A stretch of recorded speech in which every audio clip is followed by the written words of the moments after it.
Привет. I'm Chuck Wolinek, a Ukrainian-American baptized with the name Yaroslav, which is the name that I use in the Society for Creative Anachronism, where I'm known as Yaroslav the Persistent, or Yari. I've been putting together videos on Slavic folklore and mythology and culture and some of the history. And I'm basically covering the Mongols coming in to Eastern Europe and doing their thing and putting the Mongol yoke on the Russian people and destroying Kyivan Rus. So previously in the channel, imaginatively named for myself, I've covered the Mongol incursion, the Kalka River Battle of 1223, and the literature that went around it, and the Mongol Conquest and the destruction of Kyivan Rus by Batu Khan in 1240, and again some of the literature and also some of the folklore. But what I'm going to do now is deal with the invasion of Central Europe and the havoc the Mongols caused in Poland, Hungary, and other lands west of Kiev. This will be more like an overview rather than a blow-by-blow of each battle. The attack on Europe was planned and executed by Subutai, who had been running around in Europe since 1223, when he and Jebenoyan had their victory at the Battle of the River Kalka. Having devastated the various Rus principalities, he sent spies into Poland and Hungary and as far as eastern Austria, preparing for an attack into the heartland of Europe. Having a clear picture of the European kingdoms, he prepared an attack nominally commanded by Batu Khan as the overall leader, but Subutai was the strategist and commander in the field. With Kiev in flames behind him, Subutai sent one army into Poland. They were tasked with distracting the Poles and keeping them from assisting Hungary. In doing so, they destroyed Lublin and defeated an inferior Polish army.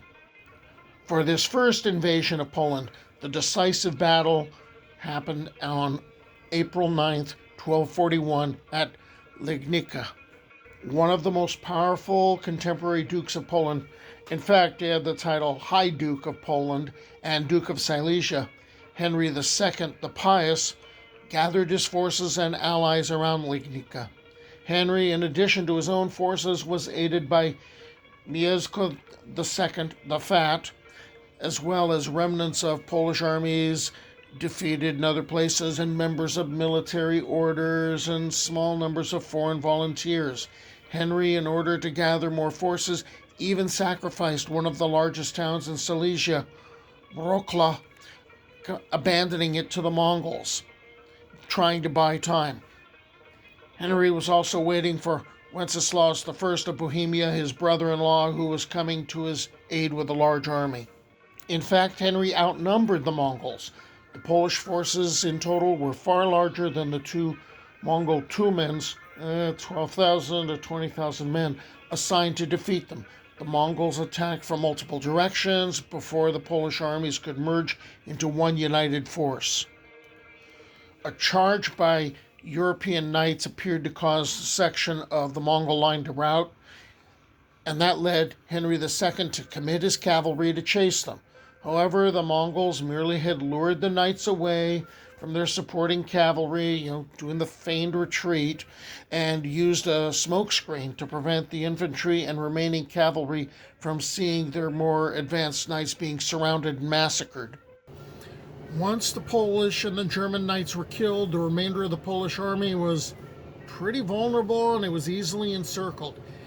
King Wenceslaus I of Bohemia, he's going to return to protect his kingdom because he showed up a day late and saw, oops, it's over.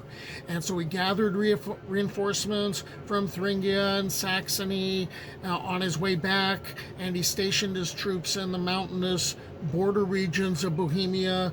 And the Mongols were not really keen on going up into the mountainous areas because that's not a really good use of their cavalry.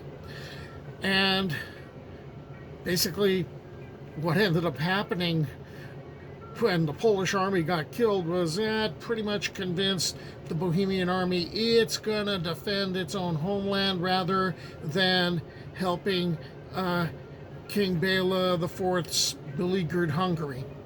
So after these failed attempts of trying to get into Bohemia, the Mongol leaders, Baydar and Kazan, they continued raiding in Moravia, and then they finally decide to go southward, and they're going to reunite with Batu and Subutai in Hungary. Duke Henry the Pious died at Lignica, and you can see in this illustration up at the top, there's his head being displayed. And his death, he was close to unifying the Polish lands and reversing their fragmentation, but his death is going to set back the unification of Poland. Of course, chroniclers added to the story of the battle because, hey, that's what chroniclers end up doing when they're not from that time period. There's one story that there was a contingent of Teutonic knights of indeterminate number, and they were supposed to have joined the Polish side. However, there was a recent analysis of a 15th century document by Jan Długosz, and it suggests that the German Crusaders may have been added to the text after Długosz had completed the work. There was also a legend that the Grand Master of the Teutonic Order, Popo von Osterna, was killed during the battle. And no, he died at Niglica years later while visiting his wife's nunnery. It's still a pretty cool Angus McBride painting. There were stories that there were a couple of the other military orders that were present.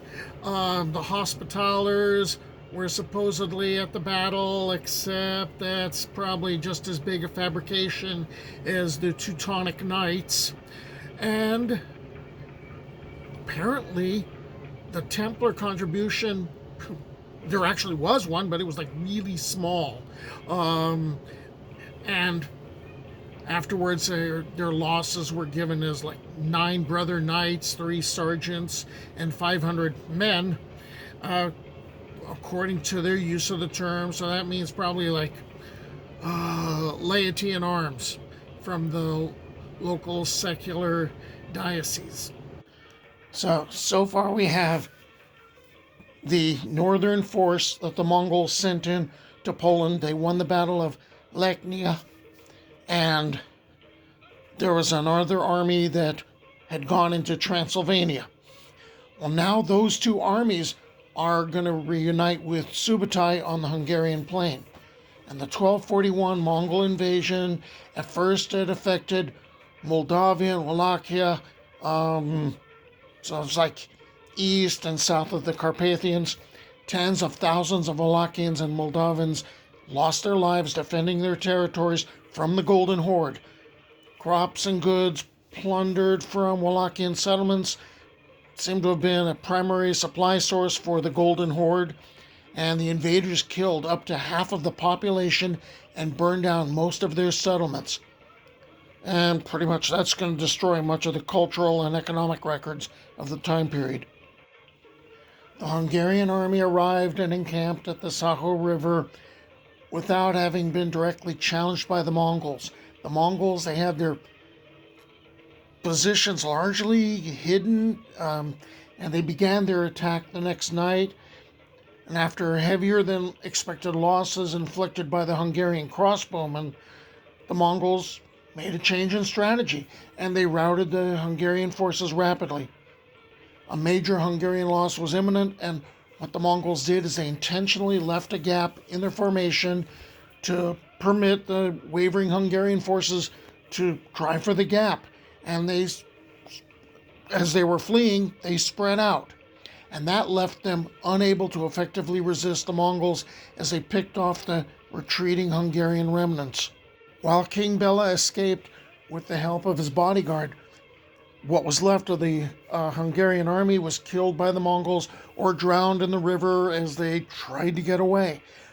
Following their decisive victory, the Mongols now systematically occupied the Great Hungarian Plains and the slopes of the northern Carpathian Mountains and Transylvania.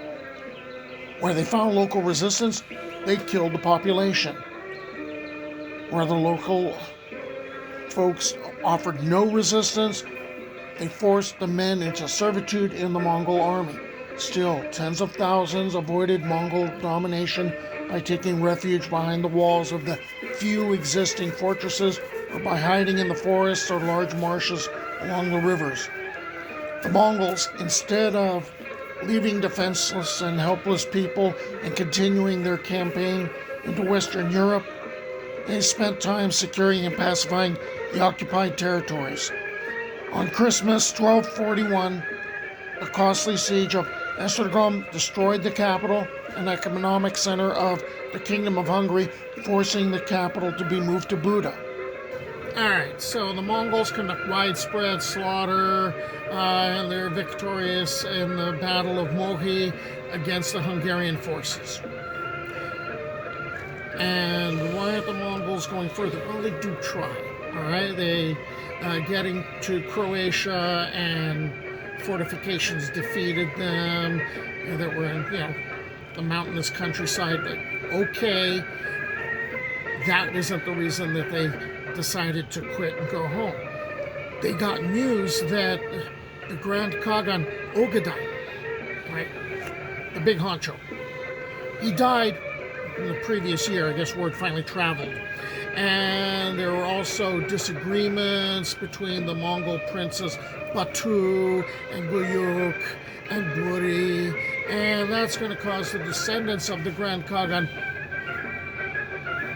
to go back to the Mongol capital of Karakorum, and they were going to conduct the Kurultai, which was the meeting which would elect the next Khagan, and that's probably what saved Central Europe for a while. But the Mongol story in Central Europe isn't over. They're going to be back. That second Mongol invasion of Poland happened because Daniel of Galicia revolted against Mongol rule in 1254 or 1255. The invasion began in late 1259 when the Mongols sent a powerful army to punish Daniel. How dare he revolt? And they demolished the walls of all the towns in Galicia and Volhynia. King Daniel had to comply with Mongol demands. He's got no walls to hide behind now. And his forces joined the Mongols in the raid on Lithuania. To weaken Daniel's position, the Golden Horde decided to attack Daniel's allies, Hungarian King Bela IV and Duke of Krakow Boleslaw V the Chaste. Galician and Volhynian forces had to take part in the invasion on the side of the Mongol army. These forces were led by Galician Volhynian Prince Vasilko, joining two Tumans, 20,000 men from the Golden Horde, and Rus soldiers under Daniel's son Lev and brother Vasily. The Polish towns of Lublin and Krakow were ravaged and plundered by the Mongol army, but the Mongols had no intention of occupying or conquering Poland. The 1280s, that brought the Golden Horde raids, and those that were affecting Bulgaria and Hungary and Poland were a lot larger in scale than anything since the 1241-1242 invasion. And that was thanks to the lack of a civil war in the Mongol Empire at the time. They've sometimes been collectively known as, there's a number of names here, which all sound really similar. The Second Mongol Invasion of Europe, the second Tatar Mongol invasion of Central and Southeastern Europe, or the second Mongol invasion of Central Europe. Take your pick. The third Mongol invasion of Poland was carried out by Talabuga Khan and Nogai Khan in 1287 to 1288. As in the second invasion, its purpose was to loot Lesser Poland. In November of 1287, Nogai Khan assembled what the Galician Volhynian Chronicle referred to as a great host of 30,000 men, a mix of Mongol Turkic troops and Ruthenian vassal troops. Like earlier invasions, the campaign was to be conducted with great speed and surprise to prevent the enemy from properly marshalling their forces. But this time, and it was nearly 30 years later, the Polish defenders concentrated their forces behind castles and cities whose walls were rebuilt in stone rather than of wood. Unlike before, the Poles weren't offering to meet the Mongols in field battles. Mongol and Ruthenian forces failed to capture many fortified locations after the column dispersed into multiple detachments and raiding parties. In fact, the Mongols began to suffer defeats, forcing retreats, taking what loot they had already gathered with them. Compared to the first two invasions, the raid of 1287 to 1288 was short and much less devastating. The Mongols did not capture any significant cities or castles and lost a significant number of men. They also took fewer prisoners and less loot than in the previous invasions. But the Golden Horde had plenty to occupy itself with in Russian lands. Okay, so now what we're going to do is, next time out when I'm talking about this subject, we're going to deal with the Mongols being in the Russian lands and what's going on there. So until the next time, do побачення.